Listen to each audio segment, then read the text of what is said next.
దేవుని నామానికి స్తోత్రాలు. మీ అందరికి నా వందనాలు. మరొకసారి మిమ్మల్ని ఇట్లా కలుసుకోవడానికి దేవుడిచ్చిన ఈ యొక్క సమయాన్ని బట్టి దేవునికి స్తోత్రాలు. దేవుని ఈ ఆరాధన మొదలు పెట్టుకునే ముందు ప్రార్థన చేసుకుందాం. మహాపరిశుద్ధమైన మా పరలోక తండ్రి, కృపగలిగిన దేవ, దయగలిగిన తండ్రి, మమ్మల్ని ఎంతగానో ప్రేమించిన గొప్పవాడు నాయన తండ్రి, మీకెంతో లెక్కలేని స్తోత్రములు చెల్లించుకుంటున్నాం నాయన. అద్భుతకరుడు, ఆశ్చర్యకరుడు, ఆలోచనకర్త, మీకు స్తోత్రం చెల్లించుకుంటున్నాము దేవా తండ్రి ప్రభా. మరొకసారి తండ్రి ప్రభా, నేను తండ్రి మీ పాల దగ్గర రాగలటకు, మిమ్మల్ని స్తుతించి ఆరాధించగలటకు మీరు చూపిస్తున్న కృపను బట్టి మీకు స్తోత్రములు చెల్లించుకుంటున్నాం దేవా తండ్రి ప్రభా. నా కొరకు మా కొరకు నాయన తండ్రి ఆ యొక్క శిలువ మీద తండ్రి ప్రభా మీరు చెల్లించిన రక్తాన్ని బట్టి మీకు స్తోత్రములు తండ్రి. మా యొక్క పాపముల కొరకు నాయన తండ్రి ప్రభా, నాయన తండ్రి ప్రభా మీరు చూపిస్తూ వస్తున్న తండ్రి ప్రభా, నాయన తండ్రి క్షమించి నాయన తండ్రి మా పాపం కొరకు నాయన తండ్రి మీరు సులువ మీద తండ్రి ప్రభు మరణించారు నాయన తండ్రి, మీకు స్తోత్రములు చెల్లించుకుంటున్నాం. మరి ప్రత్యేకంగా నాయన తండ్రి ప్రభా, నాయన తండ్రి మేము కొద్దిసేపు తండ్రి మీ పాటల్లోనూ వాక్యంలోనూ తండ్రి ప్రభా తండ్రి ధ్యానించినట్టుగా దయతో జ్ఞాపకం చేసుకుని వేడుకుంటున్నాం తండ్రి, మేము మహింపరచుకొని వేడుకుంటున్నాం తండ్రి. మీరే తోడయండి. ముందు సమయాన్ని మీ చేతులకు అప్పగించుకుంటూ యేసయ్య నామమున అడిగి వేడుకుంటున్నాం పరమ తండ్రి, ఆమేన్.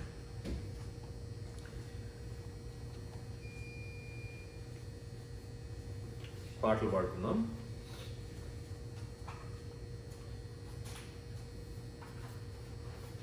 నీ పాద సన్నిధికి కృపామయ యేసయ్య. మార్చి నీ పాద సన్నిధికి కృపామయ యేసయ్య.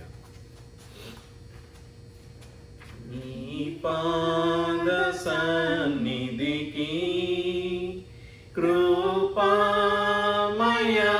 యేసయ్య, నీ ప్రేమ కనుగొనుచు దేవా నివాచితిని, నీ ప్రేమ కనుగొనుచు దేవా నివాచితిని. విశ్రాంతిని చెడు దేవా, శ్రమలెల్లా తీర్చుమయా. విశ్రాంతిని చెడు దేవా, శ్రమలెల్లా తీర్చుమయా. సిలువాయిన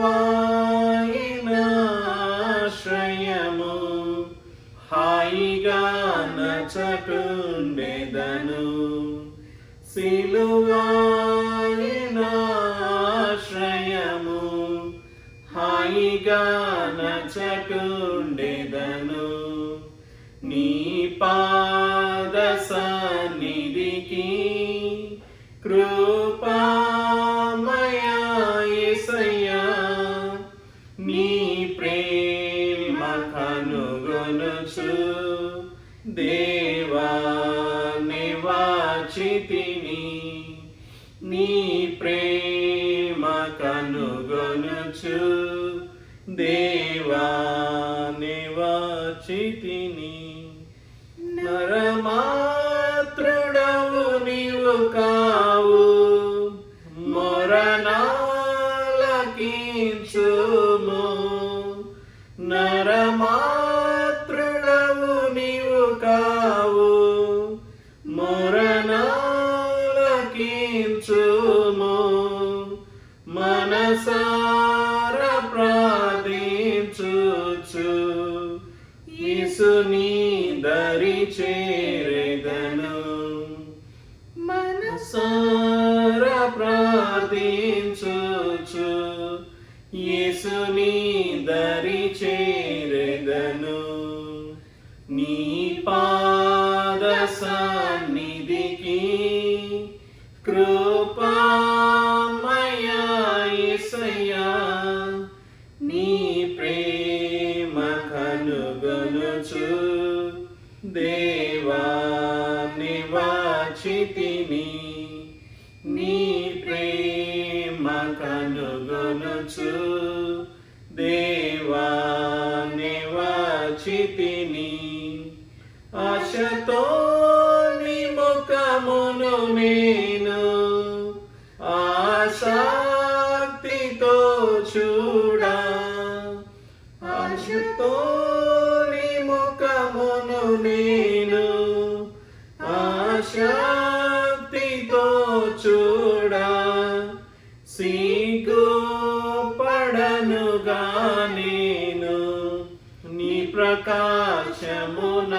పైనుండా సిగ్గుపడనుగా నేను నీ ప్రకాశము నా పైనుండా నీ పాద సన్నిధికి కృపామయా యేసయ్యా నీ ప్రేమ కనుగొనుచు దేవా నివాచితిని నీ ప్రేమ కనుగొనుచు దేవా నివాచితిని జీవించి ఎదుగునట్లు జయ జీవితమేమో జీవించి ఎదుగునట్లు జయ జీవితమేమో ఫలించి వర్ధిల్లుటకై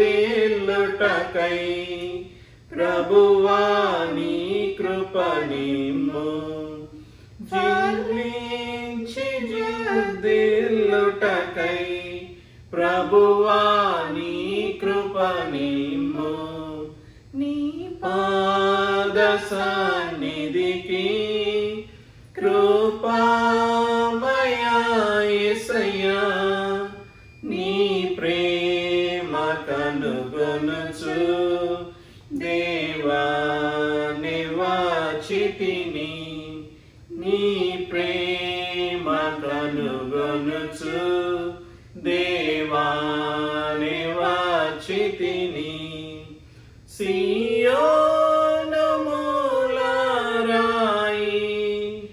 అయ్యున్న ఓ ప్రభువా సియోను మూలరాయి అయ్యున్న ఓ ప్రభువా కలతాను చెందక నేను నీకై కనిపెట్టెదను కలతాను చెందక నేను నీకై కనిపెట్టెదను నీ పాద సన్నిధికి కృపామయా యేసయ్యా నీ ప్రేమ కనుగొనుచు దేవా నివాచితిని నీ ప్రేమ కనుగొనుచు దేవా నివాచితిని. మరొకటి స్తుతి ప్రశంస పాడుచు కీర్తింతు నిత్యము. స్తుతి ప్రశంస పాడుచు కీర్తింతు నిత్యము మహారక్షణ నీచియు మనశ్శాంతినిచ్చెను పాపాలోక బంధమందు దాసత్వమందుండా పాపాలోక బంధమందు దాసత్వమందుండా నిరత శక్తి చే ప్రభు విమోచించితిమి నిరత శక్తి చే ప్రభు విమోచించితివి స్తుతి ప్రశంస పాడుచు కీర్తింతు నిత్యము పాపభారము చే నేను దుఃఖము పొందితి పాపభారము చే నేను దుఃఖము పొందితి నా ప్రభువే భరించెను నా దుఃఖ బాధలు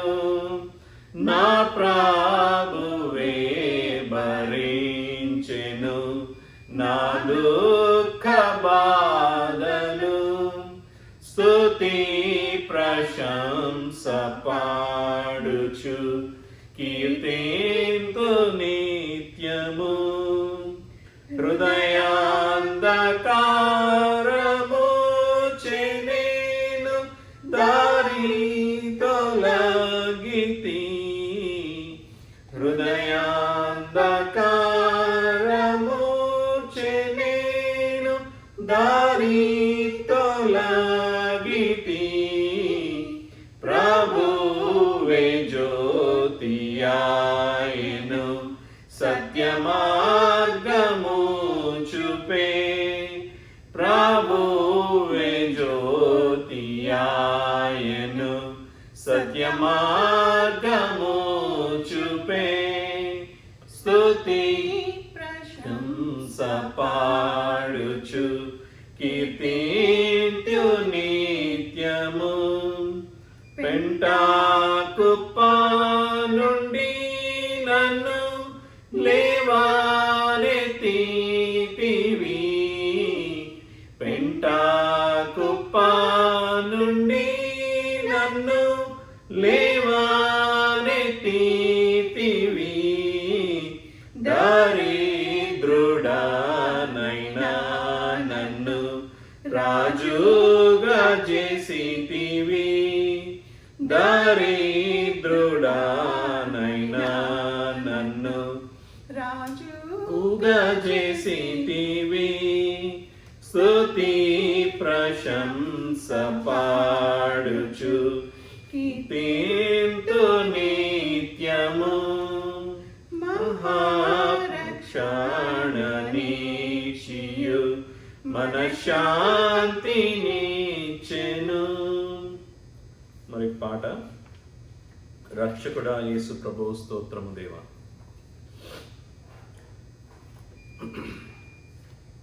రక్షకుడా యేసు ప్రభు స్తోత్రము దేవా. స్వచ్ఛమైన నిత్య ప్రేమ చూపిన దేవా.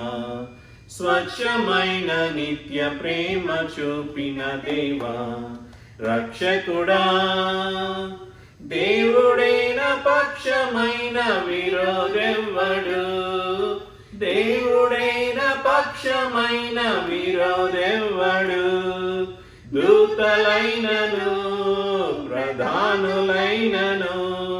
దూతలైనను ప్రధానులైనను.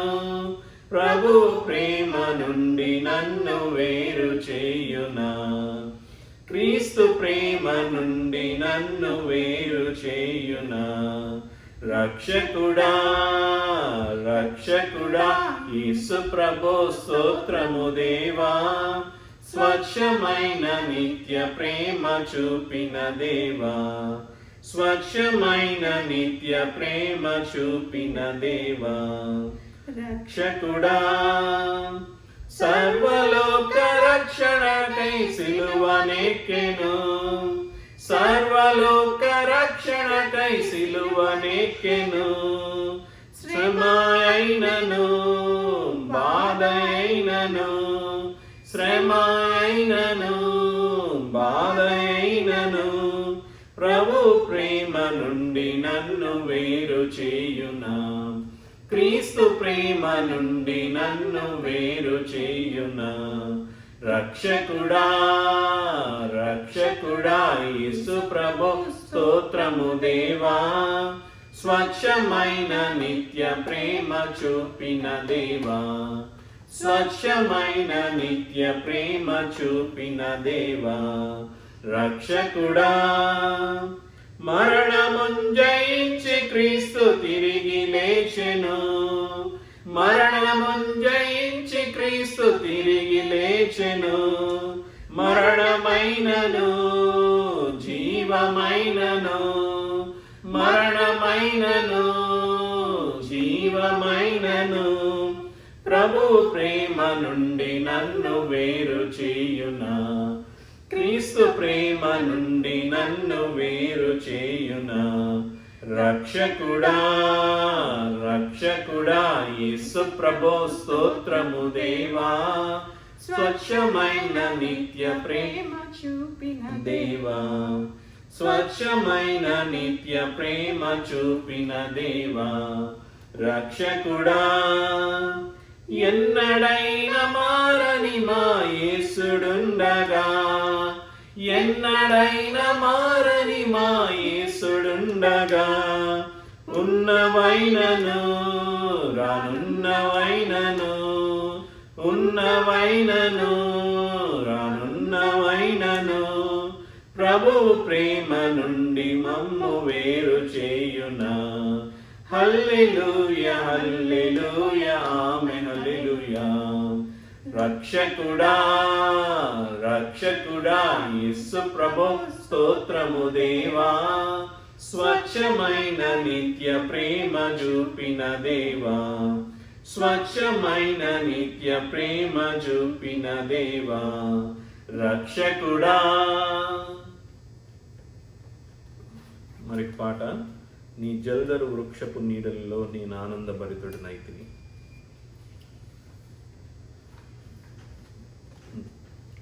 నీ జల్దరు వృక్షపు నీడలలో నేనానందభరితుడనైతిని. నీ జల్దరు వృక్షపు నీడలలో నేనానందభరితుడనైతిని. బలురాకసి వృక్షపు గాయములు, బలురాకసి వృక్షపు గాయములు, ప్రేమహస్తములతో తాకు ప్రభు, ప్రేమహస్తములతో తాకు ప్రభు. ఈ జల్దరు వృక్షపు నీడలలో నేనానందభరితుడనైతిని. నా హృదయపు వాకిలి తీయుమని పలుదినములు మంచులో నిలచితివి. నా హృదయపు వాకిలి తీయుమని పలుదినములు మంచులో నిలచితివి. నీ శిరము వానకు తడిసినను, నీ శిరము వానకు తడిసినను, నన్ను రక్షించుటకు వేచితివి, నన్ను రక్షించుటకు వేచితివి. నీ జల్దరు వృక్షపు నీడలలో నేనానందభరితుడనైతిని. ఓ ప్రియుడా నా అతి సుందరుడా, ధవళవర్ణుడా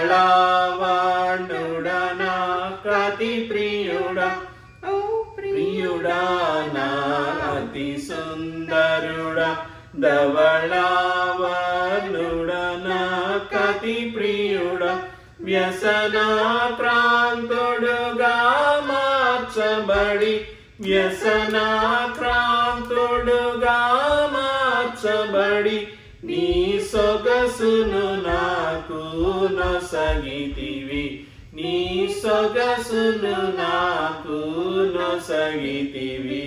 నీ జల్దరు వృక్షపు నీడలలో నేనానందభరితుడనైతిని.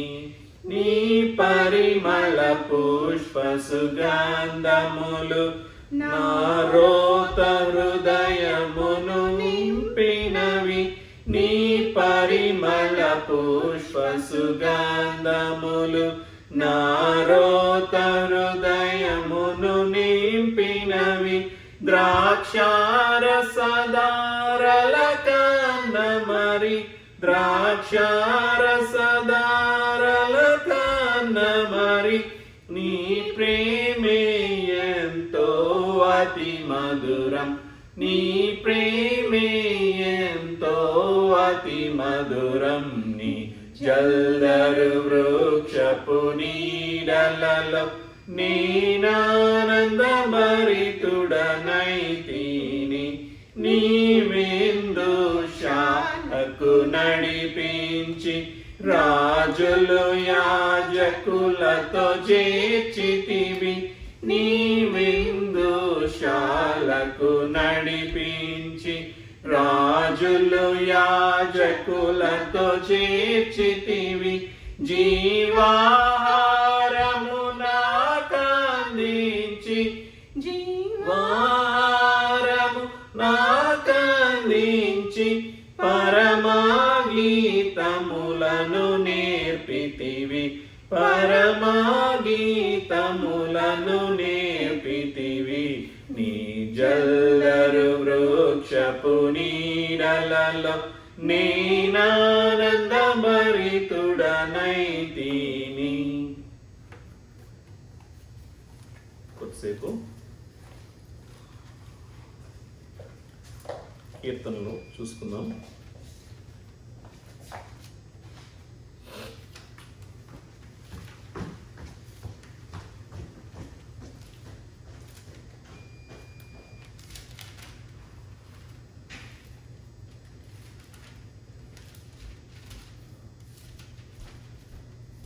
నూట 50వ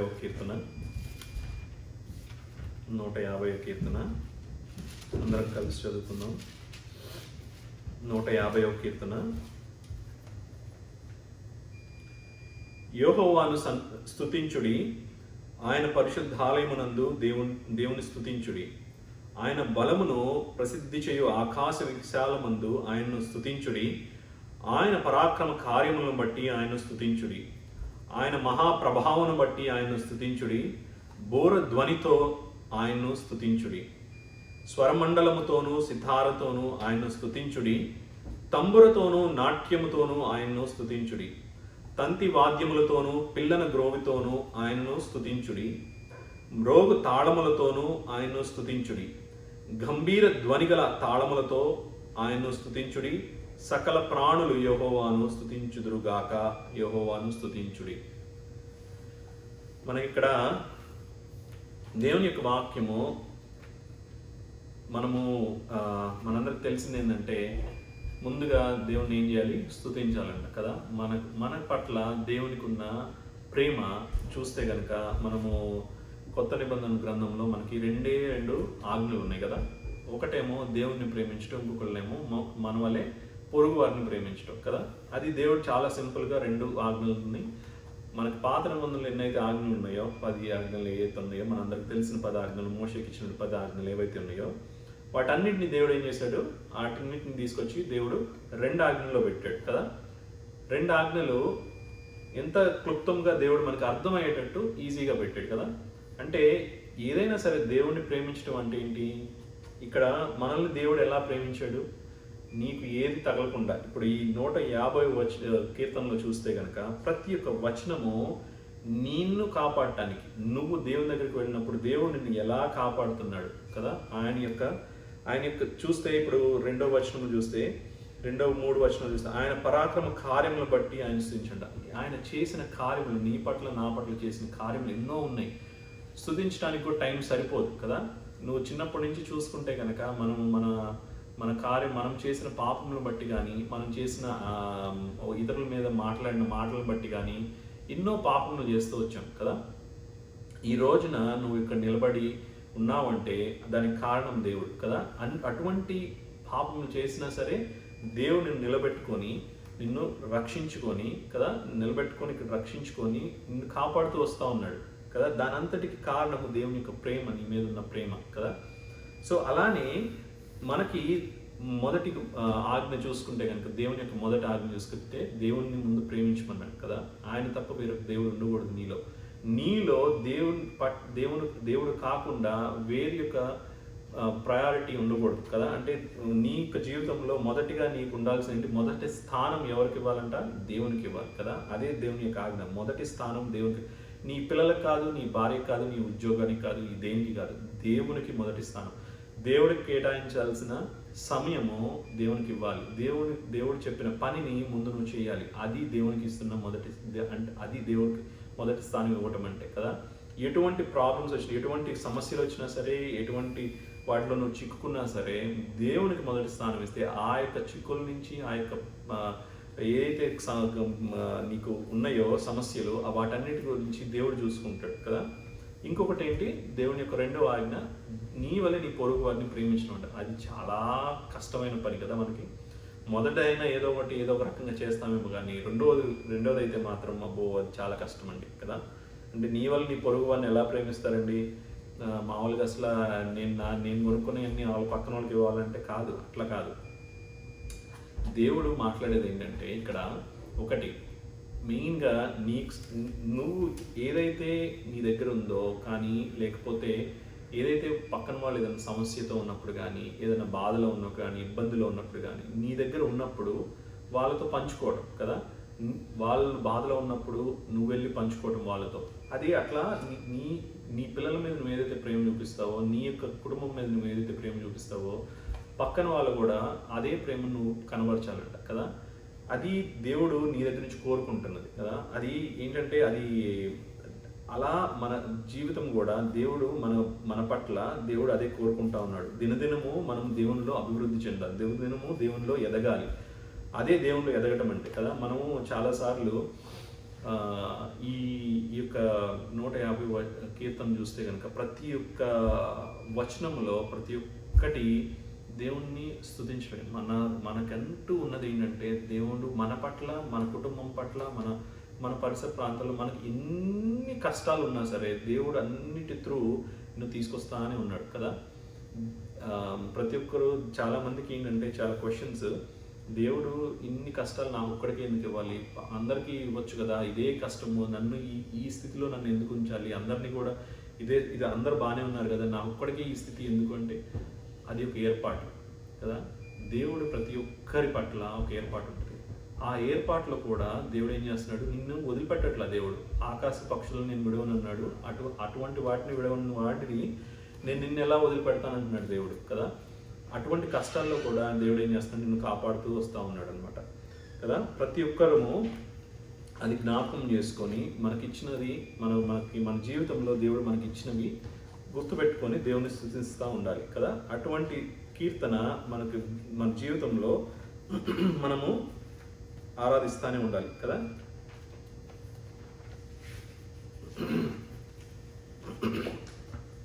ప్రార్థన చేసుకుందాం. మహాపరిశుద్ధమైన మా పరలోక తండ్రి, కృపగల దేవా, దయగల తండ్రి, మమ్మల్ని ఎంతగానో ప్రేమించిన గొప్పవాడు నాయన తండ్రి, మీకు ఎంతో లెక్కలేని స్తుతులు స్తోత్రములు చెల్లించుకుంటున్నాం నాయన. దేవా తండ్రి ప్రభా నాయన తండ్రి, మీరు మా పట్ల నాయన తండ్రి మీరు చూపించిన కృప నాయన తండ్రి అద్భుతమైనది నాయన తండ్రి.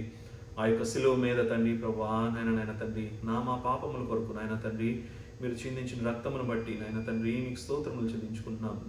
మేమైతే యోగ్యులం కాదు నాయన, అయినప్పటికీ తండ్రి ప్రభా, ఓ దేవా తండ్రి ప్రభా నాయన తండ్రి, మీరు నా పాపలన్నిటినీ నాయన తండ్రి ప్రభా నేను ఎన్నడూ తండ్రి ప్రభా జ్ఞాపకం చేసుకునని ఆ యొక్క శిలువ మీద తండ్రి వాటిని తండ్రి ప్రభా నేను పట్ల తండ్రి ప్రభా మీరు మరణించారు నాయన తండ్రి. దేవా తండ్రి ప్రభా నాయన తండ్రి, నేను అయితే యోగ్యుని కావు తండ్రి ప్రభా తండ్రి, మమ్మల్ని తండ్రి ప్రభా తండ్రి ఎదుట తండ్రి ప్రభా నాయన తండ్రి ప్రభా నీతిమంతులుగా తండ్రి మమ్మల్ని నిలబెట్టు కొరకు నాయన దేవా తండ్రి ప్రభా మీరు తండ్రి ప్రభా రక్తం చెల్లించారు నాయన తండ్రి, మీకు స్తోత్రములు. దేవా తండ్రి మరి ప్రత్యేకంగా తండ్రి కొద్ది సమయం తండ్రి వాక్యం ధ్యానించినట్టుగా మీరే మీ కృప చూపించి తండ్రి ప్రభా నేనైతే యోగ్యుని కాదు తండ్రి ప్రభా, పనికిరాని వాడను తండ్రి ప్రభా, మీకు సహాయం దయచేయండి. దేవా తండ్రి మీకు కనికరం చూపించమని వేడుకుంటున్నాం. మీకు శిలువ చాటును మరుగుపరిచింది ఆయన తండ్రి ప్రభా, మీకు సహాయం దయచేయమని యేసయ్య నామమున అడిగి వేడుకుంటున్నాం పరమ తండ్రి, ఆమేన్.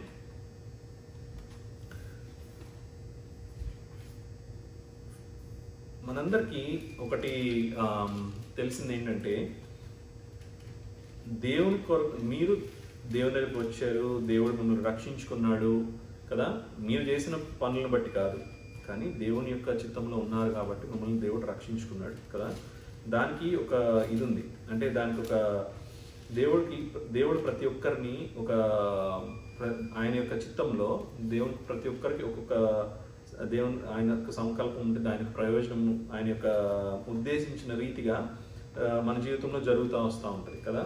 కానీ మనం ఏంటంటే ఎన్నోసార్లు మనం చేసేది ఏంటంటే, అరే నా జీవితంలో దేవుని దగ్గరికి వచ్చాను బాగానే ఉంది, నా జీవితంలో దేవుని యొక్క చిత్తం ఏమిటి అనేది మనకి చిత్తం ఏమిటి అనేది అందరికీ ఒక క్వశ్చన్ అనమాట కదా. నేను వచ్చాను, దేవునిలోకి వచ్చాను, దేవుని నన్ను రక్షించుకున్నాడు, అంతా బాగానే ఉంది, దేవుని దగ్గర ప్రతి ఆదివారం నేను చర్చ్కి వెళ్తాను, ప్రతిసారి నేను ప్రతి బుధవారం నేను చర్చ్కి వెళ్తాను, ప్రార్థనలు అటెండ్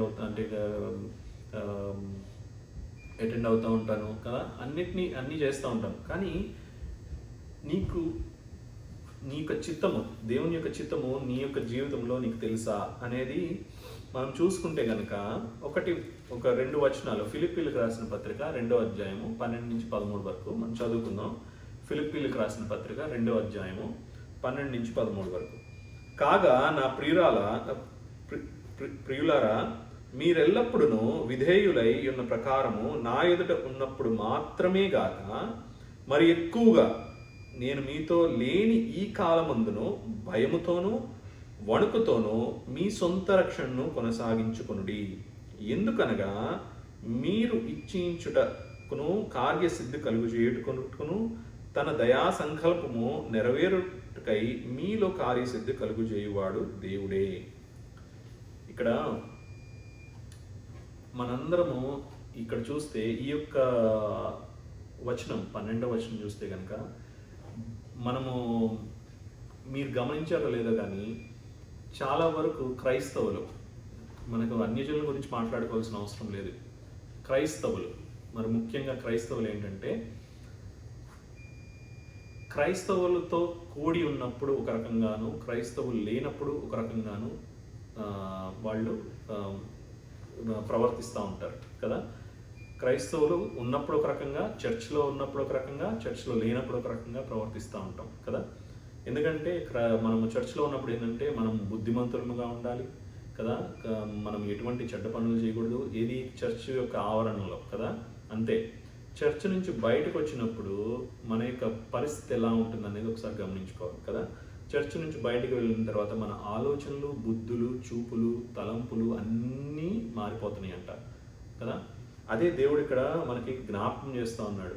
ఈ యొక్క 12వ వచనం చూస్తే కనుక, కాగా నా ప్రియులారా, మీరెల్లప్పుడూ విధేయులై ఉన్న ప్రకారము, మీరు ఎప్పుడు విధేయులై ఉన్న ప్రకారం అంటే మీరు రక్షించబడిన నాటి నుంచి మీరు నేటి వరకు మామూలుగా మీరు దేవుని రక్షించుకున్నప్పుడు ఏంటి, మీలో ఉన్న ఆ యొక్క అగ్ని ఏదైతే ఉందో, దేవుడు మిమ్మల్ని రక్షించుకున్నాడు, దేవుని కొరకు పని చేయాలని యొక్క అగ్ని ఏదైతే ఉన్నదో ఆ అగ్ని గురించి దేవుడు మాట్లాడుతూ ఉన్నాడు కదా. మీరు ఎలాగైతే విధేయులై నా మాట వింటూ నేను ఇచ్చిన ఆజ్ఞల ప్రకారము కైకొని నడుచుకుంటున్నారో ఆ విధంగా మీరు ఎట్లా అయితే ఉన్నారో నేను ఉన్నప్పుడే కాకుండా, అంటే దేవుడు ఈ లోకంలో ఉన్నప్పుడు అప్పుడు అంటే ఎవరైనా క్రైస్తవులు ఉన్నప్పుడే కాకుండా, చర్చ్లో ఉన్నప్పుడే కాకుండా కదా, మనం ఏం చేస్తామంటే నేను మీతో లేని ఈ కాలమందును ఎవ్వరూ పక్కన లేకున్నా సరే, నీ ఫ్రెండ్స్ కానీ, నీ క్రైస్తవ కుటుంబం కానీ, లేకపోతే నీ క్రైస్తవ ఫ్రెండ్ కానీ, లేకపోతే ఎవరైనా సరే, ఎవరు నీకు చర్చ్లో ఫ్రెండ్స్ కాకుండా నువ్వు క్రైస్తవుడివి అని తెలియని వాళ్ళు ఎందుకు కూడా నువ్వు ఎలా ఉండాలంట, ఎలా అయితే నువ్వు చర్చ్లో ఉంటున్నావో, ఎలా అయితే నీ క్రైస్తవుల మధ్య, నీ ఫ్రెండ్స్, నీ కుటుంబం మధ్య ఉంటున్నావో అదే విధముగా నువ్వు బయట వాళ్ళ దగ్గర కూడా అదే విధంగా ప్రవర్తించాలి. నీ ఆలోచనలు, తలంపులు, చూపులు అదే విధంగా ఉండాలంట కదా. అది మాత్రం చాలా ముఖ్యం. ఎందుకంటే ఇది ఒక వార్నింగ్ ప్లస్ ఏంటంటే మన యొక్క జీవన శైలి ఎలా ఉంటుందంటే చాలా లైట్గా తీసుకుంటున్నాం. దేవుని యొక్క వాక్యాన్ని చాలా లైట్గా తీసుకుంటారు చాలామంది. కానీ దేవుడు మాత్రం చాలా సూటిగా చెప్తాడు. నేను లేనప్పుడు ఎలా ఉంటున్నారో, నేను ఉన్నప్పుడు ఎలా ఉంటున్నారో, నేను లేనప్పుడు కూడా అలానే ఉంటున్నాడు దేవుడు. కానీ ఎందుకంటే మనమేమో చాలాసార్లు ఏంటంటే క్రైస్తవులు చూడట్లేదు కదా, నా ఫ్రెండ్స్ నేను చర్చ్లో ఉన్న వాళ్ళతో ఉండట్లేదు కదా, నేను ఎలాగైనా ఉండొచ్చు ఇప్పుడు అనుకుంటా. కానీ వాళ్ళు చూడకపోవచ్చు, వాళ్ళు దేవుళ్ళు కాదు కదా, దేవుడు పైన ఉన్నాడు కదా. మనతో నిత్యము ఆయన మన యొక్క ప్రతి ఒక్క అడుగు, మన తలంపు, మన చూపు దేవునికి మాత్రమే తెలుసు. నీకు దేవునికి ఉన్న సంబంధము దేవునికి మాత్రమే తెలుసు కదా. నువ్వు ఏ యొక్క నీకు ఎటువంటి ఆలోచనతో, నీకు ఎటువంటి దీంతో ఎటువంటి చూస్తున్నావో, లేకపోతే ప్రవర్తిస్తున్నావో, వాళ్ళతో ఎలా ఉంటున్నావో, అదన్నీ ఏంటంటే దేవునికి మాత్రమే తెలుసు కదా. నువ్వు పైకొచ్చి నవ్వుతూ, పైకొచ్చి బుద్ధిమంతుడిగా మాట్లాడిన మాత్రాన నువ్వు దేవుని బిడ్డవైపోవు కదా. అంటే అది ఏంటంటే నోటితో రాకూడదు, అది ఒక హృదయంతో రావాలి కదా. హృదయంతో అది అది నీ రక్షణకు సంబంధించిన స్థితి కదా. ఇది యొక్క ప్రశ్న కూడా నీ రక్షణకు సంబంధించింది. నీ రక్షణని కాపాడుకో అంటున్నాడు దేవుడు కదా. ఇక్కడ చూస్తే కనుక ఎందుకనగా మీరు ఇచ్చించుటకును కార్యసిద్ధి కలుగు చేయుటకును ఈ ఈ తన దయా సంకల్పం నెరవేర్చుటకై మీలో కార్యసిద్ధి కలుగు చేయవాడు దేవుడే. ఆ యొక్క కార్యసిద్ధి ఏదైతే ఉన్నదో దీనంతటికంటే ముందు ఆ 12వ వచనంలో ఆఖరి చూస్తే భయముతోనూ వణుకుతోనూ మీ సొంత రక్షణను కొనసాగించుడి. ఆ భయము, దేవుని యందు భయం ఉంటే కనుక, దేవుని యందు ఆ యొక్క వణుకు ఉంటే కనుక, భయం అంటే ఏదో ఏదో పెద్దది వచ్చి తినేస్తుందనో అట్లా కాదు. దేవుడు అంటే ఇప్పుడు పెద్దలంటే కొంచెం గౌరవము భయం కదా. ఆ యొక్క గౌరవము భయం గురించి దేవుడు మాట్లాడుతున్నాడు.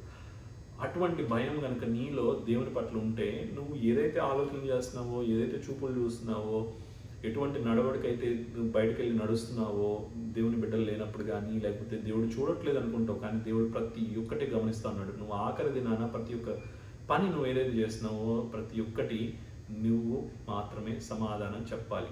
నువ్వు అక్కడికి వెళ్ళి దేవుడి ముందుకు వెళ్ళి నువ్వు దానికి నువ్వేం చెప్పలేవు. ఎందుకంటే నువ్వు దాన్ని చాలాసార్లు ఏంటంటే మనం ఏదైనా తప్పు చేసినప్పుడు ఏంటంటే దాన్ని సమర్థించుకోవడానికి ట్రై చేస్తూ ఉంటాం కదా. సమర్థించుకుంటాం, మనం చేసిన పని సమర్థించుకుంటాం. పక్కన వాళ్ళు ఇప్పుడు ఇద్దరు కొట్టుకుంటున్నారు అనుకోండి, ఏమైతుంది మధ్యలో ఒక వ్యక్తి వచ్చి ఎందుకు కొట్టుకుంటున్నారంటే ఏమంటారు, ఓ వాడి ఇట్లా చేశాడు, తప్పు చేశాడు, అందుకని చెప్పి నేను ఇట్లా చేస్తున్నాను అని చెప్పి అంటారు. సమర్థించుకోవడం కదా, నేను చేసిన పనిని నేను సమర్థించుకొని పని చేయటం. కానీ దేవుని ముందు సమర్థించుకోవడం కుదరదు. నువ్వు ఏదైతే తప్పు చేసావో దేవుడికి నీ యొక్క హృదయంలో నువ్వేమనుకుంటున్నావో ఆ యొక్క టైంలో ప్రతి ఒక్కటి దేవునికి తెలుసు కదా. నువ్వు నీ పరిస్థితిని సమర్థించుకోవడానికి ఇది లేదు, దేవునికి ప్రతి ఒక్కటి తెలుసు. సో ఏంటంటే దేవుని దగ్గర వెళ్ళి నుంచున్నప్పుడు ఈ యొక్క పరిస్థితి ఏదైతే ఉన్నదో నీది దేవుని ముందు బట్టబయలు అయిపోయిందంట కదా. సో అందుకని మనం ఏం చేయాలంటే ఈ యొక్క విషయంలో మనం ఎట్లయితే మన జీవితాలని దేవుని రక్షించుకున్నప్పుడు మనం ఎలా అయితే జీవితాన్ని జీవించామో అదే జీవితాన్ని మనం కంటిన్యూ చేయాలి కదా. చేస్తాం తప్పులు అప్పుడు ఇప్పుడు చేస్తూనే ఉంటాం, కానీ ఏంటంటే నీకు ఆ యొక్క ప్రాయశ్చిత్తం అనేది ఉండాలంట. ఏంటి, అయ్యో నేను దేవుని దూరంగా వెళ్తున్నానే, దేవునికి ఎగెయిన్స్ట్గా దేవునికి వ్యతిరేకంగా నేను జీవిస్తున్నానే, నేను ఇట్లాంటి తప్పు చేస్తున్నానే అనే ఆ యొక్క ప్రాయశ్చిత్తం అనేది ఆ యొక్క స్థితి నీ యొక్క హృదయంలో కలగాలంట కదా. అప్పుడే నీకు మనకు ఎన్నోసార్లు ఏంటంటే ఆ యొక్క స్థితి వచ్చినప్పుడు ఏంటంటే ఆటోమేటిక్గా దేవుడు మిమ్మల్ని వాడుకుంటాడు. కానీ ఇక్కడ చూస్తే మనం ఎన్నోసార్లు నిజంగా నువ్వు దేవుని యొక్క పని చేయాలని యొక్క తృష్ణ, ఆ యొక్క ఆసక్తి ఉన్నప్పుడు మీకు హృదయం కూడా ఎలా ఉందో ఒక్కసారి గమనించుకోవాలి. ఎందుకంటే చాలామంది ఎట్లా ఉంటుంది, నేను నా జీవితంలో దేవుని యొక్క చిత్తం ఏమిటి అని చెప్పి చాలామంది చాలాసార్లు అడుగుతూ ఉంటారు. కానీ ఒకటి చూస్తే అసలు నువ్వు దేవునికి దగ్గరగా నడుస్తున్నావా లేదా అనేది ఒకటి గమనించుకోవాలి. దేవునికి దగ్గరగా నడవకుండా దేవునికి నా జీవితంలో దేవుని చిత్తం ఏంటనేది అడగటం చాలా హాస్యాస్పదం కదా. ఎందుకంటే నువ్వు దేవునికి దగ్గరగా నడవటం అనేది చాలా ముఖ్యం. దేవునికి దగ్గరగా నడవటం అనేది చాలా ముఖ్యం. దేవుని దగ్గరగా నడవకుండా దేవుడికి నా జీవితంలో దేవుని చిత్తం ఏంటనేది తెలుసుకోవటం అది చాలా కష్టం కదా. ఎందుకంటే దేవునితో గడపాలి, దేవునిలో వాక్యంలో గడపాలి, దేవునితో ప్రార్థనలో గడపాలి. అప్పుడే దేవుని యొక్క చిత్తం నీ జీవితంలో ఏంటిదో తెలియజేస్తాడంట కదా. ఇప్పుడు ఏంటంటే ఇంకొకటి ఇక్కడ నిర్గమాకాండము 9వ అధ్యాయం కదా. నిర్గమాకాండము ఇక్కడ చూస్తే ఆ దినాల్లో ఫరో రాజు కదా. ఫరో తెలుసు కదా మనందరికీ. నిర్గమాకాండము 9వ అధ్యాయం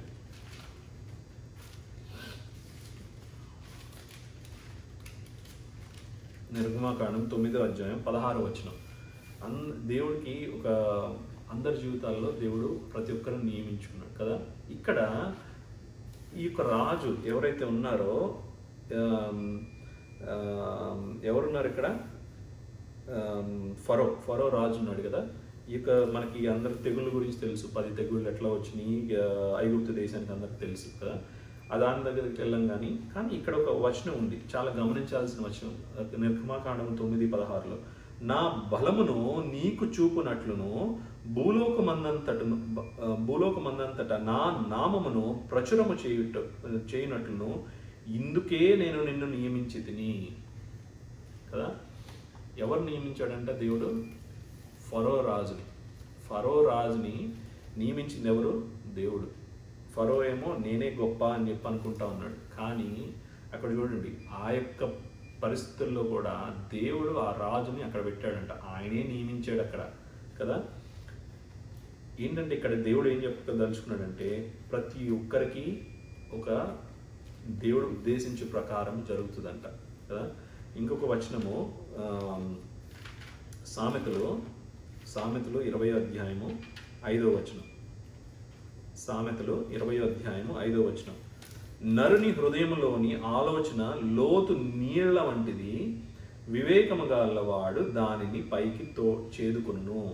కదా, ఇక్కడ ఏంటంట, నరుని యొక్క హృదయంలోని ఆలోచన, ఏదైతే ఆలోచన మన యొక్క హృదయంలో ఉందో అదంట లోతు నీళ్ళ వంటిదంట. అంటే దేవుని ఉద్దేశించింది నీ యొక్క జీవితం దేవుడు ఉద్దేశించింది చాలా ఉంటుంది. అంటే నీ యొక్క హృదయంలో అది ఉంది, కాకపోతే ఏంటంటే అది నీకు తెలియాలంటే అది నీకు తెలియాలంటే చాలా టైం పట్టింది. ఎందుకంటే పట్టడం అంటే నువ్వు దేవునితో గడిపితేనే కదా నీకు అసలు నిజంగా అది తోడుకునేంత టైం ఉండేది. కదా, నిన్ను పరిశీలించుకోవాలి, నిన్ను నువ్వు తెలుసుకోవాలి. కదా, నువ్వు ఎలాంటి వాడివి, నువ్వు ఎలాంటి పరిస్థితులు ఎలా ఉంటున్నావు అనేది నిన్ను నువ్వు తెలుసుకోవాలి, దేవుని ముందు నువ్వు పరీక్షించుకోవాలి. కదా, ఇవన్నీ జరిగితే అప్పుడంట నీ హృదయంలోనిది ఏంటిది, అసలు నిజంగా దేవుని కొరకు నువ్వు ఎలా నిలబడగలవు అనేది అన్నీ కూడా నువ్వు ప్రతి ఒక్క పరిస్థితిని ఎదుర్కొంటూ వస్తున్నప్పుడు నీ యొక్క హృదయంలో ఏదైతే ఉందో అది బయటకు వస్తుంది. దేవుడు నీ పట్లని ఏదైతే ఉద్దేశించి ఉన్నదో అది బయటకు వస్తుంది. కదా, అప్పుడు నువ్వు తెలుసుకుంటావంట. కదా, ఇంకొకటి ఉంటుంది, యోబుకు రాసిన పత్రిక, యోబు గ్రంథము 42వ అధ్యాయంలో ఇక్కడ చక్కగా రాశాడు దేవుడు. మనందరికీ యోబు గురించి బాగా తెలుసు కదా, యోబు ఎటువంటి పరిస్థితుల గుండా వెళ్ళాడు అంటే, యోబు జీవితంలో అసలు ఉద్దేశించింది ఏంటి, దేవుడికి ఎన్ని దయచేశాడు కదా. అసలు ఆయన జీవితంలో ఆయనకున్న సంపద అది చూస్తే కనుక చాలా ఎక్కువ కదా. కానీ యోబు ఎలాంటి వాడు, దేవునికి విధేయుడై కదా ఆయన జీవితాన్ని జీవిస్తున్నవాడు. కూతుర్లు కొడుకులు కానీ, లేకపోతే ఆయనకున్న సంపద, ఆయనకున్న మేకలు కానీ, గొర్రెలు కానీ, లేకపోతే చాలా ఉన్నాయి ఆయనకి కదా. ఇక్కడ చూస్తే యోబు గ్రంథము 1వ అధ్యాయము 1వ వచనం, ఊజు దేశమందు యోబు అని ఒక మనుష్యుడు ఉండెను. అతడు యథార్థవంతుడును న్యాయవంతుడినై దేవుని యందు భయభక్తులు కలిగి చెడుతనమును విసర్జించిన వాడు. కదా, ఆయనంట యథార్థవంతుడు, నీతిమంతుడు, చెడుతనమును విసర్జించిన వాడు. కదా, అది గుర్తుపెట్టుకోవాలి మనం. ఏంటంటే యోబు తన జీవితాన్ని ఎలా జీవించాడు కదా, ఆయన ఎటువంటి వాడు, యథార్థవంతుడు, నీతిమంతుడు, చెడుతనమును విసర్జించిన వాడు. మనం అలా ఉండగలుగుతున్నామా? కదా, మనం జ్ఞాపకం చేసుకోవాలి. యోబు గ్రంథం 42వ అధ్యాయం 2వ వచనం కూడా చూడండి, నీవు సమస్త క్రియలను చేయగలవనియు నీవు ఉద్దేశించినది ఏదియు నిష్ఫలము కానేరదనియు నేను ఇప్పుడు తెలుసుకుంటుని. యోబు దేవుని గురించి ఒక మాట అంటా ఉన్నాడు కదా. ఇవన్నీ జరిగిన తర్వాత యోబు జీవితంలో మనం యోబు గ్రంథం చదివితే మొత్తం అర్థమవుతుంది. యోబు జీవితంలో అంతా జరిగిన తర్వాత యోబు ఆఖరిగా అంటున్నాడు, నీవు ఈ సమస్త క్రియలు ఏదైతే ఆయన జీవితంలో చేసిన కార్యములు ఏదైతే ఉన్నాయో దేవుడు ఆయన్ని చూసిన తర్వాత అప్పుడు అర్థమవుతుందంట యోబుకి, ఆయనకి ఇవన్నీ ఎందుకు వచ్చినాయో. ఆయన ఉద్దేశించింది ఏది కూడా నిష్ఫలము కానేరదంట. ఆయన యొక్క నీ జీవితంలో, నా జీవితం దేవుడు ఉద్దేశించింది కానీ, ఒక సంఘము జీవితంలో కానీ, లేకపోతే నీ యొక్క వ్యక్తిగత జీవితంలో కానీ దేవుడు ఉద్దేశించింది మాత్రం ఎప్పుడు కూడా నిష్ఫలం అవ్వదంట కదా. ఆయన ఎప్పుడు అది నిష్ఫలం అవ్వంది, దేవునికి లోబడి నువ్వు జీవించిన ప్రకారం. ఏంటంటే ప్రతి ఒక్కరి జీవితము దేవుడు ఉద్దేశించిన జీవితం కదా. నువ్వు మీ యొక్క అమ్మ కడుపులో రూపింపబడక మునిపే దేవుడు ఎరిగినవాడు కదా. అటువంటి దేవుడైన మన దేవుడు నీ గురించి నీ నీ యొక్క ఉద్దేశం, దేవునికి నీ పట్ల ఉద్దేశం దేవునికి చాలా గట్టిగా తెలుసు. కాకపోతే అది మనం తెలుసుకోవడానికి చాలా టైం పడుతూ ఉంది. అది తెలుసుకోవడానికి ఏంటి, ఊరికే దేవుని దగ్గరికి వచ్చేసి దేవా నా పాపను క్షమించావు, ఇంకా నా ఉద్దేశం ఏంటి, నా పట్ల నీ ఉద్దేశం ఏంటంటే కుదరదు. యూ విల్ నాట్, అంటే నీకు అర్థం కాదు అది. నువ్వు దేవునితో గడపాలి, దేవునితో నీకు సమయం గడపాలి, దేవుని యందు వాక్యం ధ్యానిస్తూ ఉండాలి. అప్పుడే దేవుడు ఆ యొక్క చిత్తం ఏమిటో, దేవుని యొక్క ఉద్దేశం ఏమిటో నీ పట్ల బయలుపరుస్తాడు కదా. కొంతమంది చాలా ఫాస్ట్గా ఉంటారనమాట. అంటే నేను ఇప్పుడు రక్షింపబడ్డాను, ఓకే ఇప్పుడు నేను ఏం చేయాలి, పరిగెత్తా ఉంటారు. కానీ చాలా విషయాల్లో, అపోస్తుల విషయంలో కానీ, లేకపోతే మనం చాలా ఉదాహరణలు కూడా చాలా ఉన్నాయి చాలామంది జీవితాల్లో. ఇప్పుడు మీ జీవితంలో కూడా చూసుకోండి. చాలా పనులు ఏంటంటే దేవుని పనులే ఉంటాయి. ఏదంటే దేవుని యొక్క సంఘము స్థాపించడం కానీ, లేకపోతే దేవుని యొక్క కార్యం ఏదైనా మంచి పని చేయడం కానీ, అన్నీ దేవుని పనులే. మంచి పనులు చేయడం అన్నీ దేవుని గ్రంథంలో, దేవుని పరిశుద్ధ గ్రంథంలో రాసిన ప్రకారమే మనం చేస్తున్నామని చెప్పుకుంటాం. కానీ అది నిజముగా దేవుని యొక్క ఉద్దేశించిన కార్యముల్లో ఒకటా కాదా అనేది, మన పట్ల ఉద్దేశించిన కార్యాల్లో ఒకటా కాదా అనేది మనం తెలుసుకోవాలి. అది తెలుసుకోకుండా మనము ఓకే దేవుడు పరిశుద్ధ గ్రంథంలో ఇది ఉంది, ఇది చేసేద్దాము అనుకోవటం కాదు. అది ఎవరెవరు చేయాలనేది దేవుడు ఆల్రెడీ ఉద్దేశించి పెట్టాడు. అది అలా చేస్తేనే దేవునికి ఇష్టం. ఇంకొకటి మనకందరికీ బాగా తెలిసిన వచనము, రోమీలకు రాసిన పత్రిక 8వ అధ్యాయము. రోమీలకు రాసిన పత్రిక 8వ అధ్యాయము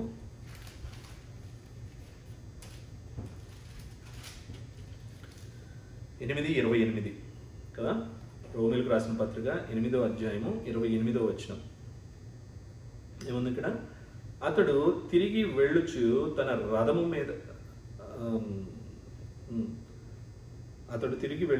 తన రథము మీద కూర్చుండి ప్రవక్త అయిన యెషయా గ్రంథము చదువుచుండును.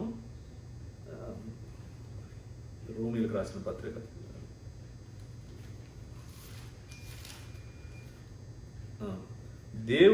దేవుని ప్రేమించు వారికి, అనగా ఆయన సంకల్పము చొప్పున పిలువబడిన వారికి మేలు కలుగుటకై సమస్తమును సమకూడి జరుగుచున్నవి అని ఎరుగుదుము. దేవుణ్ణి ప్రేమించు వారికి, ఇక్కడ గమనించాల్సిన పదం ఏంటంటే దేవుణ్ణి ప్రేమించు వారికి, అనగా ఆయన సంకల్పము చొప్పున పిలువబడిన వారికి మేలు కలుగుటకై సమస్తమును సమకూడి జరుగుచున్నవి. దేవుని ప్రేమించాలి, ఫస్ట్ థింగ్ కదా. దేవుని ప్రేమించాలి. ప్రేమించినప్పుడు ఏంటంటే ఆయన సంకల్పము చొప్పున పిలువబడిన వారికి కదా. ఈ రెండు విషయాలు మనం జ్ఞాపకం చేసుకోవాలి. ఏంటంటే దేవుడిని ప్రేమించాలి ఫస్ట్. ప్రేమించినప్పుడు ఆయన సంకల్పము నీ పట్ల ఏమైతే ఉన్నదో నీకు అది నీ మంచి కొరకు తేబడిందంట కదా. అది ఇప్పుడు ఆఖరిగా లాస్ట్గా అది చూస్తే కనుక మేలు కలుగుటకై సమస్తమును సమకూడి జరుగుతున్నవి. ప్రతి ఒక్కరు కూడా మన జీవితంలో కొన్నిసార్లు కష్టాలు వస్తాయి కదా. ఈ కరోనా వైరస్ ఇదంతా ఉంది కదా, అంటే ఇది చాలా జరుగుతూ ఉన్నాయి. ప్రతి ఒక్కరు చాలామంది పాపం ఇదే ప్రపంచం మొత్తం మీద, ఇది ఒక ఇండియాకే కాదు, ఇక్కడ యూఎస్కే కాదు, లేకపోతే చైనాకు కాదు, చాలా వాటిల్లో, రష్యా కానీ యూరోప్లో కానీ యూకేలో కానీ చాలా వాటిల్లో ఏంటంటే చాలామంది ఉద్యోగాలు పోయినాయి. చాలామంది చిన్న చిన్న ఉపాధి చేసుకునే వాళ్ళు ఉపాధి కోల్పోయారు. వాళ్ళకేంటంటే ఎలా జీవించాలో కూడా తెలియని పరిస్థితి అనమాట. మన క్రైస్తవులకైతే మనకేంటంటే ఒక నిరీక్షణ ఏంటంటే మనకి ఈ యొక్క పరిస్థితులు గుండా వెళ్ళుచున్నాం కరెక్టే, కానీ మనం తెలుసుకోవాల్సింది ఏంటంటే ఈ యొక్క పరిస్థితి మనకి ఇచ్చిన దేవుడు మన జీవితంలో కూడా ఈ యొక్క టైం కూడా ఇచ్చాడు కదా. ఈ టైం ఈ యొక్క 4 రోజులు ఏదైతే ఉందో, 2 నెలలు అయితే ఏదైతే ఉందో, మనం జ్ఞాపకం చేసుకోవాల్సింది ఏంటంటే మనము దేవునికి దగ్గరగా నడిచే వారంగా ఉండాలంట. దేవునికి ఆనుకొని నడిచే వారంగా ఉండాలంట కదా. దేవుణ్ణి ఆనుకొని నడిచారని అపోస్తుల కార్యంలో ఒక వచనం ఉంటుంది. దేవుణ్ణి వారు ఆనుకొని నడిచారంట కదా. అలాంటి వారు మనము కూడా మన జీవితంలో కూడా మనం ఆనుకొని హత్తుకొని జీవించే జీవితాలను మనము ఇప్పుడు ప్రారంభించాలి. మీరు ఇప్పటి వరకు చేయకపోతే ఈ యొక్క పరిస్థితుల్లో మనం దేవుడు ఎందుకు పెట్టాడు, ఈ యొక్క పరిస్థితుల్లో మనం ఎందుకున్నాము అనేది మనం గమనించుకుంటూ మనం ఏంటంటే ముందుకు సాగాలి. దేవుణ్ణి ఆనుకొని జీవిస్తూ ఉన్నప్పుడు దేవుని యొక్క చిత్తంలో దేవుని యొక్క సంకల్పం చొప్పున మనందరికీ ఏంటంటే మేలు కొరకై ఇది జరుగుతుందంట కదా. నీ జీవితంలో నా జీవితంలో నేనైతే మార్పులు చేసుకోవాలో, నీ జీవితంలో నువ్వేదైతే మార్పులు చేసుకోవాలో ఇది సమయం కదా. దేవుని దగ్గర సమయం గడపట్లేదా, గడుపు. దేవుని యొక్క వాక్యం చదవట్లేదా, చెయ్యి. దేవుని వాక్యం ధ్యానించట్లేదా, దేవుని ప్రార్థనతో గడపట్లేదా, చెయ్యి. ఇప్పుడు ఇది సమయం నీకు కదా, ఇది సమయం. దేవుడు అదే ఇవన్నీ చేయడం వల్ల ఏంటంటే ఇవన్నీ నీకు మేలు కొరకే, నీ యొక్క ఆత్మస్థితి పెంచడానికి, ఆత్మతో నింపబడటానికి దేవుడు ఈ కార్యం చేస్తాను కదా. నువ్వు కూడా నీ యొక్క జీవితాన్ని దేవునికి సమర్పించుకోవాలి. ఆ సమర్పణ భావం లేకుండా దేవుని దగ్గరికి వచ్చి, దేవా నా పట్ల నీ యొక్క ఉద్దేశం ఏంటి అనేది దేవుని అడగడం కూడా చాలా తప్పు కదా. అంటే నువ్వు నీ జీవితాన్ని ముందు మార్చుకోకుండా నువ్వు దేవుని యొక్క చిత్త ప్రకారము, దేవుని యొక్క వాక్య ప్రకారం నడవకుండా దేవుని దగ్గరికి వచ్చి, దేవా నీ చిత్తం ఏమిటి, నీ ఉద్దేశం ఏమిటి నా జీవితంలో అంటే, అది ముందు నువ్వు ఏమంటాడంటే దేవుడు ఒకటే మాట కదా. ముందు నువ్వు ఫస్ట్ నేనైతే ఏదైతే ఆజ్ఞలు ఇచ్చానో ముందు అవి గాయకుని నడువు, ఫస్ట్ కొన్ని రోజులు నడువు. అప్పుడు నీకు తెలుస్తుంది, నేను ఆటోమేటిక్గా అది నీకు బయలుపరచబడుతుంది కదా. దేవుడు అలానే నీకు బయలుపరుస్తాడు. ఎట్లయితే అందరము దేవుని యొక్క ఉద్దేశం ఎలా అయితే అందరి జీవితంలో తెలియబడుతుందో అదే పని దేవుడు నీ జీవితంలో కూడా చేస్తాడు కదా. ఇప్పుడు ఇక్కడ కూడా ఈ పరిస్థితులన్నీ మనకేంటంటే మన మేలు కొరకే కదా. మన యొక్క ఆత్మస్థితిని పెంచడానికి, మన యొక్క ఆత్మస్థితి ఎదగటానికి, ఆత్మలో మనం ఎదగటానికి దేవుడి కార్యములు చేస్తాం. మనంతా మేలు కొరకే కదా. కానీ ఈ స్థితిలో వచ్చినాయి అని చెప్పి మనం ఎవరూ భయపడకూడదు. మనం ఎందుకు భయపడకూడదు? దేవుడు ఉన్నాడు మనకి ప్రతి ఒక్కటి, ఒకవేళ ఉన్నా లేకపోయినా, తినటానికి ఉన్నా లేకపోయినా, ఉద్యోగం ఉన్నా లేకపోయినా, మనతో పాటు ఎవరైనా మనల్ని వదిలి ఎవరైనా వెళ్ళిపోయినా సరే కలత చెందాల్సిన పని లేదు కదా. మనకేంటంటే మనకి దేవుడు ఉన్నాడు, మనకి దేవుడు ఉన్నాడు, మన దేవుడు ఉన్నాడు, మన కుటుంబానికి మన దేవుడు ఉన్నాడు. దేవుడు రక్షణకర్తయ్య ఉన్నాడు కదా. మన కోట, మన కొండ అన్నీ మన దేవుడే. ఆయన దగ్గరకు వెళ్ళినప్పుడు, ఆయన స్తుతించి ఆరాధించి ఆయన్ని వేడుకున్నప్పుడు, ఆయన యొక్క వాక్యం ఎదుగుతున్నప్పుడు, ఆయన యొక్క ఆత్మలో ఎదుగుతున్నప్పుడు దేవుడు మనకి తోడై ఉన్నప్పుడు ఏం జరుగుతుంది? అన్నీ మన మేలు కొరకే, అన్నీ దేవుడు తీసుకొచ్చి నీకు సమకూర్చి పెడతాడంట కదా. నువ్వు దేవుణ్ణి ప్రేమించాలి ఫస్ట్. ఆ ప్రేమ ఎంతలా ఉండాలి? నీ యొక్క ఆత్మలోంచి, నీ యొక్క హృదయంలోంచి రావాలి కదా. అటువంటి ప్రేమ దేవుని పట్ల నీకు ఉండాలంట. ఇంకొకటి ఏంటంటే, 2 తిమోతి 1వ అధ్యాయము 9వ వచనం. 2 తిమోతి 1వ అధ్యాయము 9వ వచనం. మన క్రియలను బట్టి కాక తన స్వకీయ సంకల్పమును బట్టి అనాది కాలమని క్రీస్తు యేసునందు మనకు అనుగ్రహింపబడినది, క్రీస్తు యేసును మన రక్షకుని ప్రత్యక్షత వలన బయలుపరచబడి ఉన్న ఈ తన కృపను బట్టి మనల్ని రక్షించి పరిశుద్ధమైన పిలుపుతో ఆయన మనల్ని పిలిచెను. ఆ క్రీస్తు యేసు మరణమును నిరర్ధకము చేసి జీవమును అక్షయతను సువార్త వల్ల వెలుగులోనికి తెచ్చెను. చూడండి, ఇక్కడ దేవుడు ఏమని చెప్తా ఉన్నాడు? మనల్ని రక్షించడం ఆయన యొక్క సంకల్పం కదా. ఇక్కడ దేవుడు చాలా స్పష్టంగా మాట్లాడిన మాట ఏంటంటే, నిన్ను నన్ను రక్షించుకోవడం దేవుని యొక్క సంకల్పమై ఉంది కదా. అదొక్కటే ఇది. ఆయన యొక్క చిత్తం ఏమంటే, ఆయనకు ఉద్దేశం ఏమంటే, ఆయన యొక్క సంకల్పం ఏంటి? నిన్ను నన్ను రక్షించుకోవడం కదా. రక్షించుకున్న తర్వాత ఏంటి? అది ముందు ఆయన మనల్ని రక్షించుకోవడం అనేది ముఖ్యం. అది సంకల్పంలో ఉంది. అది కాబట్టి దేవుడు నిన్ను నన్ను రక్షించుకున్నాడు. రక్షించుకున్న తర్వాత అది నిలుపుకోవాలి కదా. అదేంటంటే, నిలుపుకోవాలంటే దానిలో ఎదగాలి, రక్షణలో ఎదగాలి. ఇప్పుడు మనకెప్పుడు ఏంటంటే, ఈ యొక్క దేవుని యొక్క ఉద్దేశము మన పట్ల ఒకటేంటంటే, మనకి అన్నీ గమనించాల్సింది ఏంటంటే, ఇవన్నీ ఎలా వస్తాయి? మనకి కొన్ని కొన్ని దేవుడు మనకి మన జీవితంలో మార్చుకోవాల్సినవి ఉన్నాయి కొన్ని కదా. అవి చూద్దాం, ఏంటి మార్చుకోవాల్సినవి మన జీవితంలో. అప్పుడు మార్చుకున్నప్పుడు దేవుడు ఎలా మనతో మాట్లాడుతూ ఉంటాడు, ఎలా మనము దేవునికి దగ్గరగా రాగలము, ఎలా మనము దేవునిలో ఎదగలము అనేది రెండు మూడు వచనాలు చూద్దాము.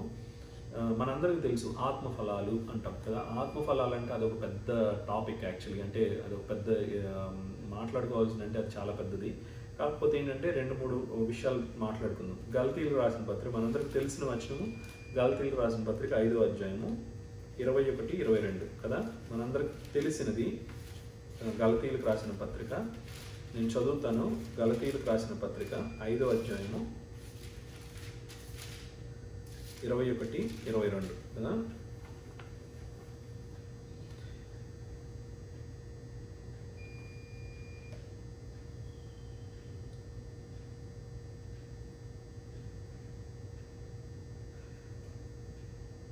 భేదములు, విమతములు, అసూయలు, మతతలు, అల్లరితో కూడిన ఆటపాటలు మొదలైనవి, వీటిని గూర్చి నేను మునుపు చెప్పిన ప్రకారము ఇట్టి వాటిని చేయువారు దేవుని రాజును స్వతంత్రించుకొనరని మీతో స్పష్టముగా చెప్పుచున్నాను.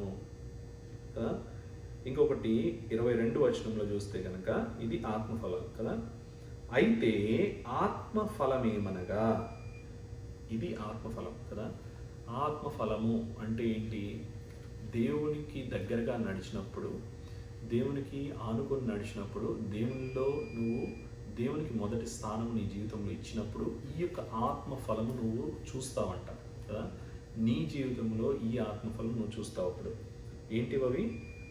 22వ వచనం ఉందండి, ప్రేమ, సంతోషము కదా. ఇంకేమున్నాయి? సమాధానము, దీర్ఘశాంతము, దయాళత్వము కదా, మంచితనము, విశ్వాసము, సాత్వికము, ఆశా నిగ్రహము కదా. ఇట్టి వాటికి విరోధమైన ఏదియు లేదు. క్రీస్తు యేసు సంబంధులు శరీరమును దాని ఇచ్చలతోనూ దురాశలతోనూ సిలువ వేసి ఉన్నారు. నువ్వు మెయిన్గా మనము చేయాల్సింది ఏంటంటే, ఒకటే మెయిన్ థింగ్ ఏంటంటే, ముఖ్యమైనదిగా మనం చేయాల్సింది ఏంటి? ఆత్మలో మనం ఎదుగుతున్నప్పుడు, ఆత్మలో దేవునికి మనము దేవునికి ఉద్దేశించిన ప్రకారం నడవాలంటే మనము ఈ దేవుడైతే మనకి కొన్ని ఇచ్చాడు, కొన్ని ఆజ్ఞలు ఇచ్చాడు కదా. మనం దేవుని దగ్గరికి వెళ్ళి దేవునితో గడుపుతున్నప్పుడు, దేవుని యొక్క వాక్యం ధ్యానించుతున్నప్పుడు మనకు మెయిన్ కలిగేది ఏంటి? ఆయనకి దగ్గర సంబంధం, ఆయనతో సంబంధం పెరుగుతుంది, ఆయనతో ఆనుకొని ఎదిగే ఒక సంబంధం పెరుగుతుంది కదా. అది పెరగటం వల్ల ఏమవుతుంది? మనము ఆటోమేటిక్గా నీకు నాకు తెలియకుండానే ఎదుటి వాళ్ళ మీద ప్రేమ పెరగటము, ఆశా నిగ్రహము, మనకు ఎదుటి వాళ్ళంటే కుళ్ళు లేకుండా ఉండటము కదా. ఎదుటి వాళ్ళంటే ఇంకా ఏమున్నాయి? సమాధానం ఉండటము, లేకపోతే నీ జీవితంలో సమాధానం ఉండటము కదా, ఇంకా సంతోషం ఉండటము. ఇవన్నీ ఏంటంటే నీకున్నా లేకపోయినా ఇవన్నీ వచ్చేస్తాయి అన్నమాట. అంటే డబ్బుతో సంతోషం ఉంటుందా అంటే ఉండదు. అది అసలు మాత్రం డబ్బుతో సంతోషం అయితే రాదు, అందరికీ తెలిసిందే. కానీ డబ్బు కొరకు పరిగెత్తుతూ ఉంటాం కదా. డబ్బుతో సంతోషం రాదు, ఈ సమాధానం రాదు కదా. ఇవన్నీ ఏంటంటే, ఇవన్నీ ఎట్లా వస్తాయి అంటే, దేవునితో సమయం గడిపినప్పుడు, దేవునితో నువ్వు నీకు సమయం కేటాయించినప్పుడు, దేవుని యొక్క వాక్యంలో నువ్వు ధ్యానిస్తున్నప్పుడు, అప్పుడు దేవుడు ఏంటంటే నీకు ఆత్మలో దేవుడు ఇవన్నీ పెడతా ఉంటాడు. దేవుడు నీకు జీవితంలో పెట్టాడు కదా, దేవుని యొక్క ఆత్మ నీలో ఉంది కదా. ఆ యొక్క ఆత్మలో ఏంటంటే ఇవన్నీ ఏంటంటే ఒక్కొక్కటి ఆ యొక్క ఫలాలు నీకు కనిపిస్తూ ఉంటాయి నీ జీవితంలో. నువ్వు ఎదుటి వాళ్ళని ప్రేమ చూపించటము, ఎదుటి వాళ్ళంటే నువ్వు నిజంగా వాళ్ళంటే పట్టించుకోవటం కదా, ఎదుటి వాళ్ళని ఒక మాట అనకపోవటము, లేకపోతే ఒక మాట అన్నా సరే నువ్వు కాముగా ఉండటము, ఇవన్నీ ఏంటంటే ఆటోమేటిక్గా జరుగుతూ ఉంటాయి. మనకి దేవుడు అదే మన జీవితంలో నేర్పిస్తున్నాడు. అప్పుడు అవన్నీ జరుగుతూ వస్తున్నప్పుడు ఏమవుతుందంట, స్లోగా చిన్న చిన్నగా ఏమవుతుంది, దేవుడు మీ పట్ల ఉద్దేశించినది ఏదైతే ఉన్నదో అది మీకు బయలుపరచబడుతుందంట కదా. అది ఇంకొకటి ఏంటంటే, ఆఖరిగా 2వ పేతురు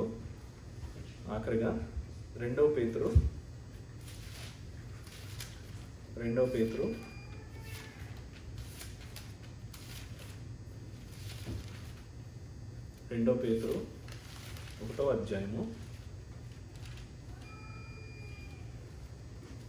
2 పేతురు 1వ అధ్యాయము 5 నుంచి 7 వరకు ఆఖరిగా ఈ 2 వచనాలు చదివి ముగించుకుందాం. 2 పేతురు 1వ అధ్యాయము 5 నుంచి 7 వరకు.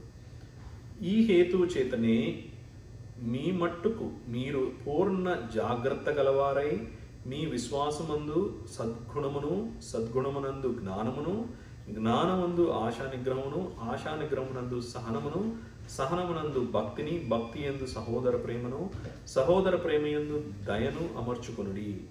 ఇవి మీకు కలిగి విస్తరించిన ఎడల అవి మన ప్రభు యేసు క్రీస్తు గూర్చిన అనుభవ జ్ఞాన విషయంలో మిమ్మును సోమరులైనను నిష్ఫలములైనను కాకుండా చేయును.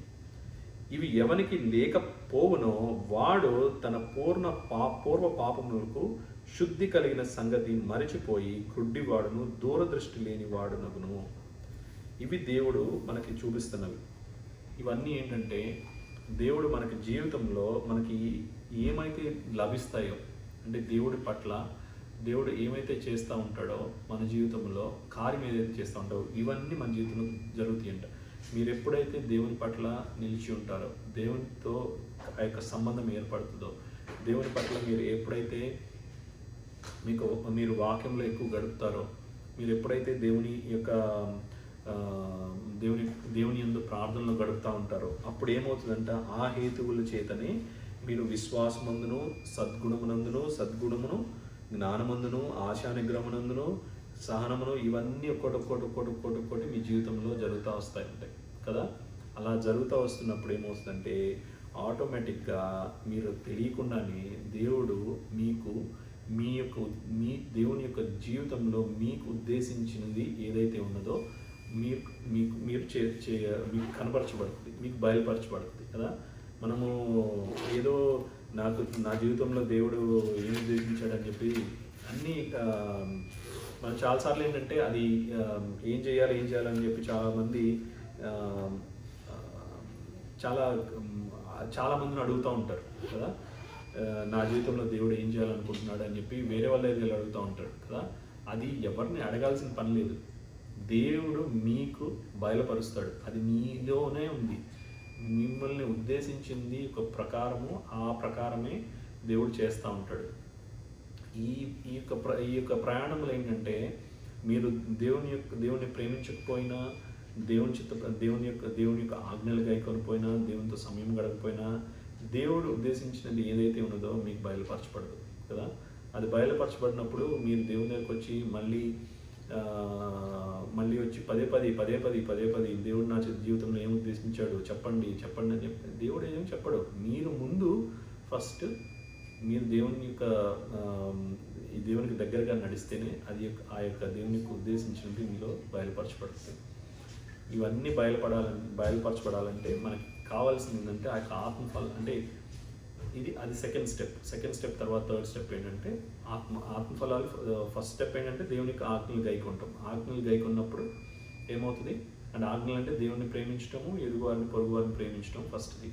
తర్వాత ఏంటంటే ఆత్మఫలాలు. మీరు అదంతా జరుగుతున్నప్పుడు మీకు ఏంటంటే దేవునితో సమయం గడిపినప్పుడు, వాక్యంలోనూ మరలా ప్రార్థనలను గడిపినప్పుడు మీరు ఏమైతే చేస్తారో అప్పుడు ఆత్మఫలాలు మీకు కనబరచబడతాయి. అంటే మీలో ఉన్న దేవుడు ఆ యొక్క ఆత్మకి ఫలాన్ని ఇస్తాడు కదా. అంటే ఇవన్నీ ఏదైతే ఉన్నాయో, సమాధానము, సంతోషం, ఇవన్నీ మీలో ఒక్కొక్కటి బయటకు వస్తూ ఉంటుంది. అప్పుడు అది అయిన తర్వాత థర్డ్ స్టెప్ వచ్చేసి మీకు ఏమవుతుంది, దేవుడు మీకు ఉద్దేశించినది ఏదైతే ఉన్నదో అది బయలుపరచబడుతుంది. అది అట్లా మీరు తెలుసుకోవచ్చు. కానీ ఏంటంటే అదన్నీ జరగకుండా దేవుని దగ్గరికి వచ్చి ఏం చేయాలి దేవుని కొరకు అంటే దేవుడు చెప్పడం అంత ఈజీ కాదు.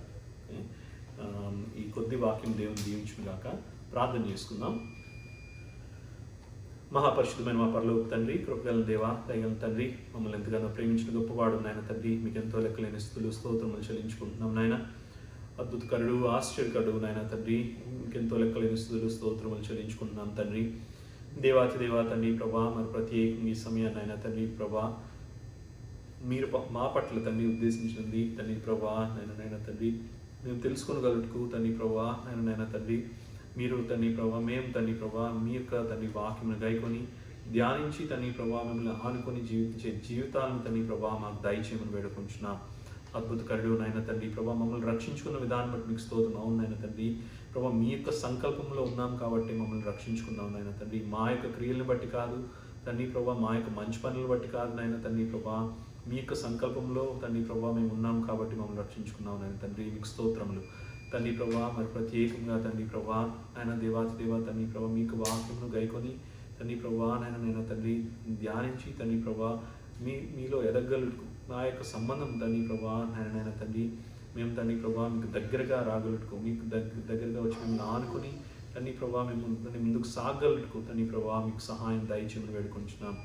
మా యొక్క జీవితాల్లో తండ్రి మీకు ఉద్దేశం ఏదైతే ఉన్నదో తండ్రి ప్రభా మాకు తండ్రి ప్రభా నాయన తండ్రి ప్రభా మేము ఈ వాక్యం గైకొని మేము జీవించిన బట్టుగా మా పట్ల తండ్రి మీ యొక్క ఉద్దేశం ఏదైతే ఉన్నదో తండ్రి ప్రభా బయలుపరచుకొని వేడుకుంటున్నాం. మీరే తోడయండి, మీకు సహాయం దయచేయమని తండ్రి మీరే సైనాములు అడిగి వేడుకుంటున్నాం పరమ తండ్రి. ఆమేన్.